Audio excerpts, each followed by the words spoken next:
Hello, thanks for coming in today. My name is Mr. Aaron. I'll be your therapist today. How are you doing? All right. Yeah, thanks for coming in. It's good to see you.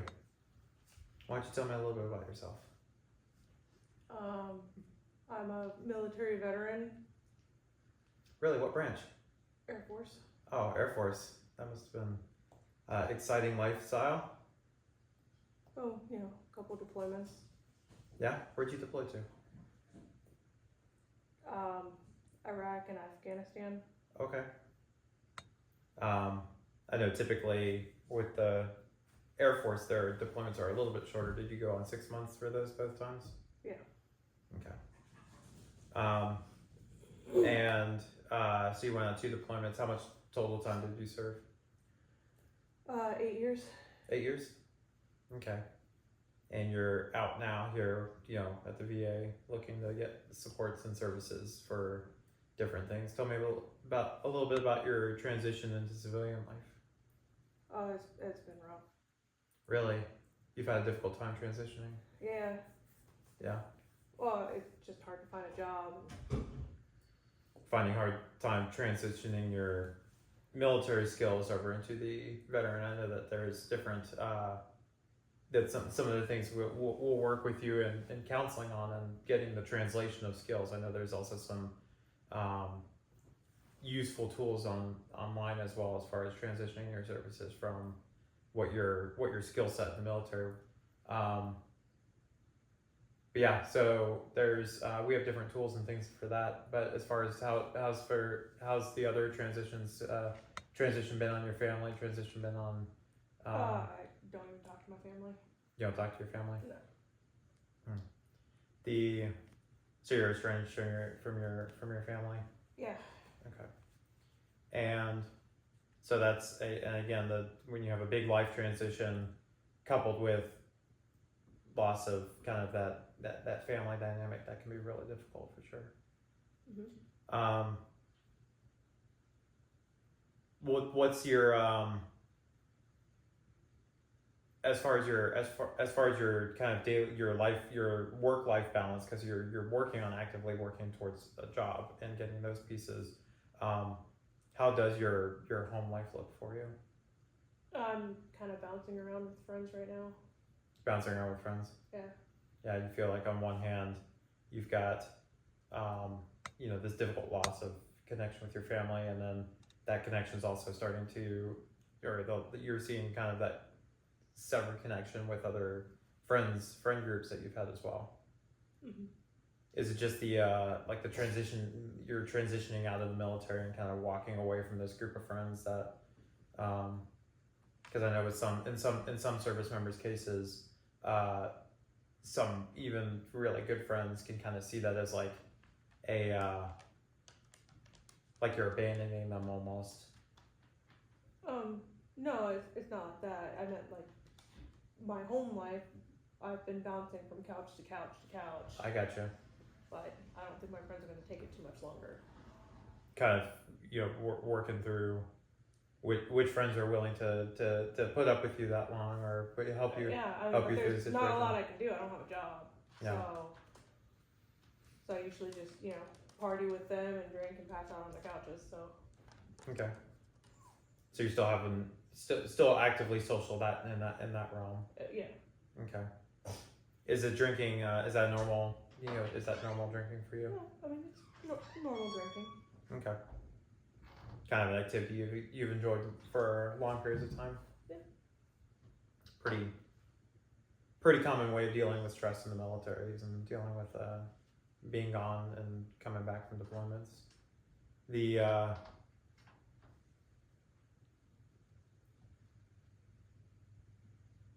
Have your friends said anything specifically that made you feel led you to feel this way? Oh, I've had a couple just tell me to leave. Just straight up telling you to leave? Yeah. So you're kind of running out of the list, if you will, of friends that. Oh, I mean, when you pass out and you throw up on the carpet, they don't like that too much. So. Yeah. And again, you're working through the stresses and difficulties of a lot of different situations. So, and then you compound that with being potentially even, you know, asked to leave certain your residence as well, and be that of just a friend in and of itself, that can for sure be difficult.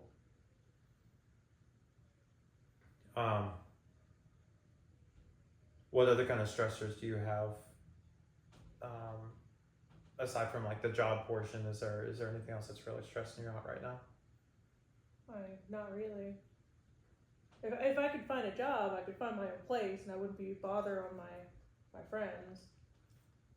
But I can't find a job because, you know, I'm usually hungover the next morning. So when I come into, you know, the interviews, they don't like seeing people hungover in interviews typically. So it's not even as much a like.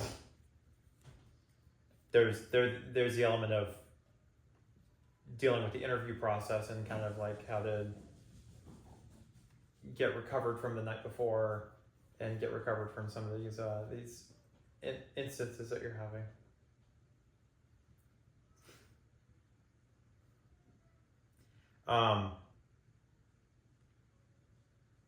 How many different? So you said you had the 2 different deployments. Mm-hmm. What kind of experiences? You know, what were those deployment experiences like for you? I mean, they were pretty normal deployments, I guess. Slept in tents, bombs everywhere. So when my friends get his leg blown off. So you actually did witness a pretty critical incident while you were over there. Yeah, I mean, he was one of the people who survived that, but he's in a wheelchair now. Mm. I can't sleep on his couch. No. And that was that the Iraq or the Afghanistan deployment? Iraq. In Iraq. How did Afghanistan go? Was that any better? Not really. No. Well, like the worst part is seeing the kids that are there, because they bring the kids in, you think it's all good, but then the kids like try to blow you up. It's not a good situation. Yeah. It helps when I'm drinking, because then I can forget that. So the drinking helps you cope with that. That's what you're using to cope right now. Yeah. I mean, I see that with a lot of military people, though. Like that's what we do. So like I said, it's normal drinking. So it's not even just that's the way you're dealing with. That's the way you see that the community at large deals with it as well. Yeah. Okay. And on a typical night drinking, how many drinks would that include usually? I don't usually keep count. So you drink. You're often drinking and just, you know, enjoying the moment or trying to escape from certain moments, if you will. Well, when I get tired and eventually pass out, then I stop drinking. Okay. And then that's kind of that cycle of waking up the next morning, potentially sick, hungover, maybe even having that experience of needing having a job interview. Are any out of curiosity, are any employers willing to do kind of either an afternoon or later morning or afternoon interviews? Well, I mean, by that time I've had a couple drinks for the next day, so I've come into interviews tipsy too. Okay. They don't like that either. Yeah.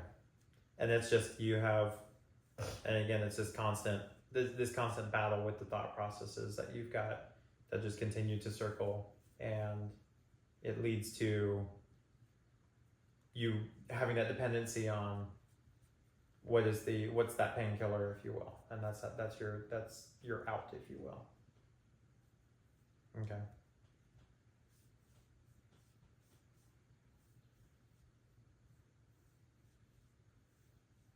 What are those positives for your drinking? Like what are the benefits as you see them for your drinking, for your drinking? Oh, well, I mean, it's fun to socialize with my friends when I'm drinking. We usually have some loud music playing. There's dancing, typically. I mean, it's a good time, and it helps me forget. So it's very much the social element of it for you, and the entertainment and all of that is helping you with these focus issues of not spiraling down into thoughts of thoughts of your past and thoughts of the deployments that you went on. Mm-hmm. Is there anything if we're considering the other side of this, is there anything hurtful or anything painful or negative about drinking for you? Oh, it's just hard to get a job. That's really it. That's the biggest thing. Is it's the drinking part is not a problem. It's just the job part. That's the problem. If they would just let me go in hungover, I'd be fine. Just the so the biggest drawback for you when it comes to drinking is the its impact on your ability to get a job. Yeah. Okay. And you do have a strong desire to get a job. Well, yeah. To figure out how Is there a job where I can just drink the whole time? I could be a beer tester. I'm not sure what the market on beer testing is. We can look into your skills assessment and see. I would imagine that there's probably quite a few out there that would enjoy a job like that. But yeah, a lot of it is going to come down to when we set up with your next appointment, where we'll set up for kind of a skills analysis. I know there's a couple different tools that we have for looking at your prior AFSC, your Air Force Specialty Code that you worked at in the Air Force, and seeing how those skills translate. Because a lot of people in your shoes don't really know how to translate all of their skills over to the civilian world, or even what tangible skills do translate over to the civilian world. Mm-hmm. Biggest question is, would you be open to kind of seeing how those skills transferred over and were applicable to a civilian job? I suppose so. All right. Well, let's go ahead and take a break for now. I'll get you scheduled for your next appointment, and yeah, we'll look at meeting you next time. Thanks so much for coming in. You're welcome.